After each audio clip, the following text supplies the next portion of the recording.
How's it going, internet gang? Well, I got a selfie stick. I'm one of those people now. It's 1 in the morning and I'm out walking my dog at the park like any respectful adult my age would be doing this time of night. And so I just kind of want to talk about a couple of misconceptions about spirituality and magic. And one in particular happened, I'd say like 6 weeks ago. I was doing an interview on a podcast, and one of the hosts asked a question when I was talking about spirits. Like, it was something in the regards of, how do you know it's not a trickster spirit working against you? Or are you afraid of a trickster spirit, or does that ever happen? And I get kind of cynical about these kind of questions, because magic's not quite as dangerous as a lot of people think it is. And I think it's actually more dangerous. You have more of a chance of having a lot of these negative issues when you don't do magic. But so I replied, not if the magician is worth their salt. And before I had a chance to really unpack what I said, the conversation kind of got derailed and changed. It was a kind of a fast-paced conversation. It was almost like an episode of Robot Chicken or something. So I thought I'd take a moment and kind of unpack it, because I think it's important. Now, the first thing that I said, that not if the magician's worth their salt. And what do I mean by that? Well, number one of the first things most people that are serious about magic learn is how to banish, how to cleanse. You know, magicians take salt baths. A lot of us work out, do yoga, try to eat pretty healthy, eat good quality water, drink good quality water.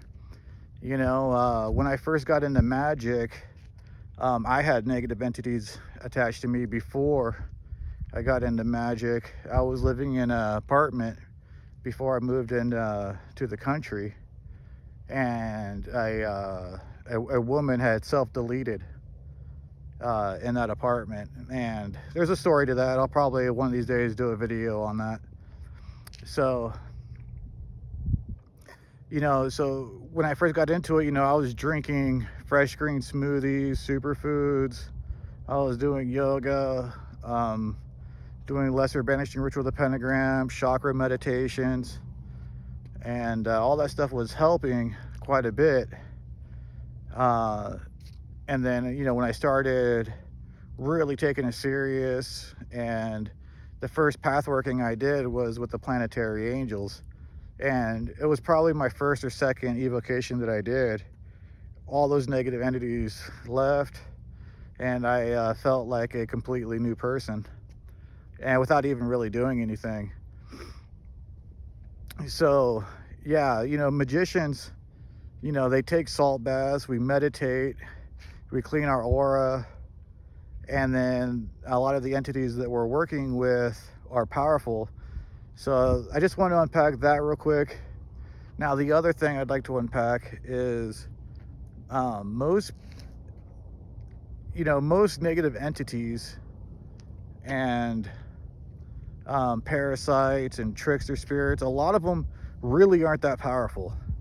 You know, they're really easy to banish and get rid of, you know, to where someone who doesn't even practice magic could like recite like the Lord's Prayer or something like that and get rid of it, you know. And so, you know, the chances of a trickster or an imposter spirit or a negative entity pretending to be someone like Michael or Raphael, or like a pagan deity like Thor or Odin or Apollo, Ares, you know, they're not really going to have a chance to do that, because these entities are, even if you're from a framework that these entities are just egregores, they're still powerful enough to where they're not going to allow that to happen. I mean, even if you're like a chaos magician, you're like going to summon the Ninja Turtles, you know, an imposter spirit is not really going to be able to really do anything about that. Now, interview or two on this same podcast before I came on, there was a woman on talking about how one of her friends kind of got into the new age thing, was a hippie. This is in a hippie town on the West Coast, a small hippie town in the country on the West Coast. So her friend started talking to her spirit guides, and they kind of led her down the wrong trail, down the wrong path. And this is something that does happen, and there's a lot to unpack with that. And number one, the type of entity that's going to do that has probably been with you or that person for a long time, probably since they were a child, like 4 years old, you know. And that's how it's going to have its hooks in and be embedded deep enough to even do that and to establish a bit of a trust, you know. And there's also a codependency when it comes to that kind of obsession, possession, whatever you want to call it. And that's one of the things, especially when the entity's been around for that long, it can make it tricky to get rid of it, because you do feel a person that's had that entity attached to them for that long will feel lonely without it. You see this with some people that are possessed to the point to where they show signs of schizophrenia. And now, so that is something that happens. And another thing I think it's really important to unpack right now is, you know, most people that get into spirituality because they have spiritual problems. You know, number one, like this woman obviously has probably had some paranormal experiences. If she's had an entity attached to her for that long, she's probably had some paranormal experiences. Maybe there's some childhood trauma. I know that I've had what some people might consider a slightly unfortunate childhood. It's not a big deal. It's just something to learn and grow from. So you have that going on. And then, you know, another thing to really unpack is most people that get into spirituality, they don't really take it serious, you know. Like, you know, I'm not trying to talk crap about New Agers. There's a lot of really competent New Agers out there, but there's a lot of people in the spiritual communities that they start diving into this stuff and they don't really learn the ropes. Does that make sense? You know, like a lot of people like the aesthetic of it, you know. So it is possible that you could be dealing with a negative entity or an imposter spirit. Chances are it's been with you for a long time. But most of these entities that we work with, you know, whether it's angels, demons, pagan gods, even local nature spirits, ancestors, whatever, most of these aren't going to allow this entity, Trickster Spirit, to take hold. They're going to keep it away. They're going to protect you, and they will give you a heads up if anything happens, you know. So yeah, you know, does stuff like that happen? It can, for sure. But going back to what I originally said, any magician worth their salt isn't going to have to deal with this. You know, this is for people that they want to learn the practical aspects of magic, and they like the aesthetic of it. And we know deep down inside that we're spiritual beings, and this is a spiritual realm that we live in. But like I said, people just don't take the time to learn the ropes. And there's a lot of people that are in the whole love and light thing, and I think it's important to have a healthy mindset, but you also have to be real about the situation. I think it's more important to be real than it is to have a fake positive mindset, although I do think it's important to have a positive mindset. And so yeah, that's just, it's something that happens. But at the end of the day, every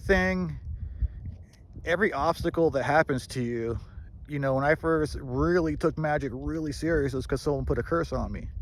So everything that's negative that happens to you about this type of stuff is only going to make you a smarter and better and more competent magician, because every obstacle that you overcome is just going to take you up to that next level. It's like getting a belt in a martial art, you know.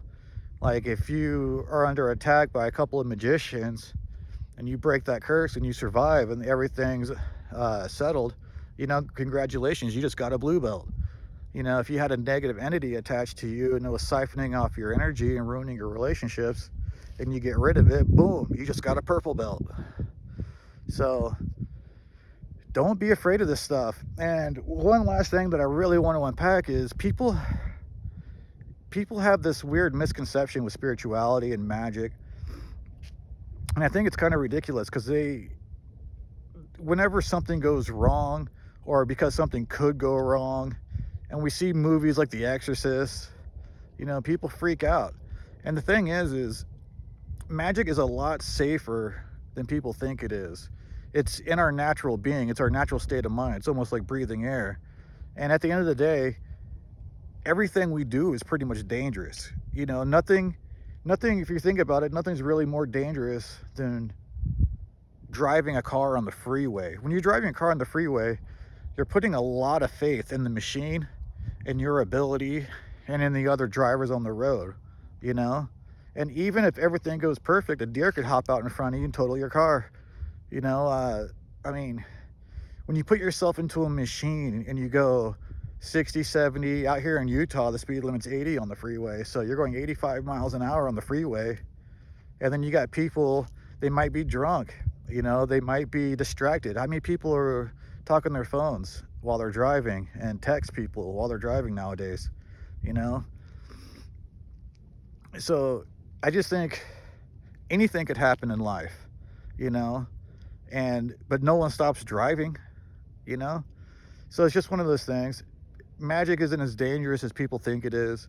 And yeah, some things bad could happen. Now, this podcast, you know, a lot of people in the alternative research community and your truth seeker types, you know, they have a real negative mindset about the occult, you know, and a lot of that because they see it being used against people and humanity. They see it in pop culture, and they see it, you know, so they think of it as a basically something that evil people do against us, you know.